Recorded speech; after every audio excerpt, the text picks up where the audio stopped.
Bienvenue à tous dans le deuxième épisode consacré aux origines des personnages Marvel.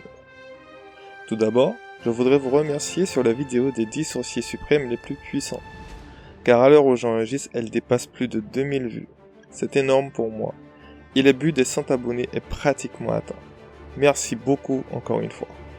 Et le meilleur moyen que j'ai pour cela est d'essayer de vous proposer un contenu intéressant et de qualité.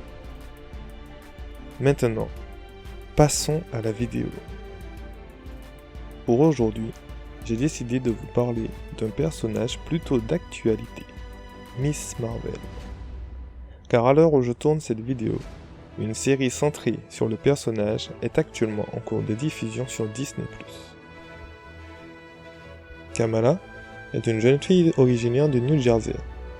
Ses parents, Yusuf et Disha Khan, d'origine pakistanaise et de confession musulmane, ont quitté Karachi pour venir s'installer aux États-Unis où ils donnèrent naissance à leurs deux enfants, Aamir et Kamala.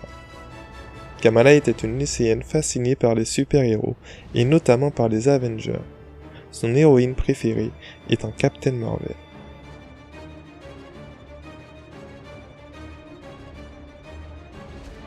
Walker et Sana Amanat sont à la création du personnage en 2012. Sana Amanat a d'ailleurs un lien personnel très fort avec le personnage.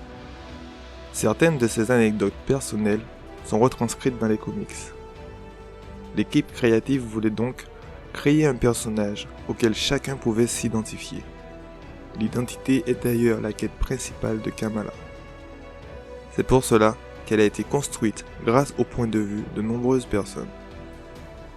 Les pouvoirs de Kamala permettent également de la définir.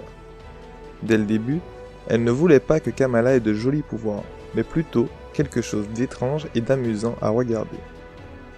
L'adolescence est la période où les parties du corps changent, et avoir des pouvoirs permettant à Kamala de changer son corps offre une possibilité d'histoire à plusieurs niveaux de lecture. Les aventures de Kamala l'obligent à concilier plusieurs activités entre le lycée, les amis, la famille et les Avengers, ce qui permet aux jeunes lecteurs multipliant les activités de s'identifier à elle. Kamala n'a pour le moment pas de grand ennemi ou némésis comme les autres héros. Kamala est son propre ennemi, au même titre que les jeunes adultes dans la vie réelle. Le premier numéro de la série est publié en avril 2014 et le dernier en décembre 2015. Elle avait une publication mensuelle.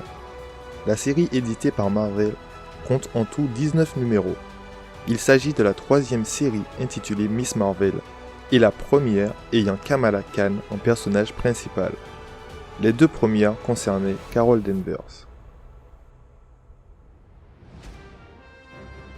La série est écrite par Willow Wilson et est dessinée principalement par Adrian Alphona, qui réalise également l'ancrage. Ian Herring était chargé de la couleur et Joe Caramana du lettrage.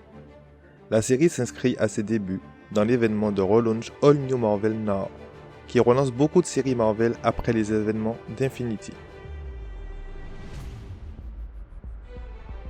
Pour finir, si vous êtes intéressé par les aventures de Miss Marvel, je ne saurais trop vous conseiller la lecture de ses comics ou alors de regarder la série en cours de diffusion sur Disney+.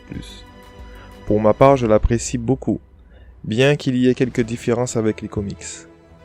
N'hésitez pas à me dire en commentaire le personnage que vous souhaitez pour les prochaines vidéos. Merci à tous d'avoir regardé la vidéo et à très bientôt. Si ou pas allié, ou c'est un alien, passe-moi à un bon shit.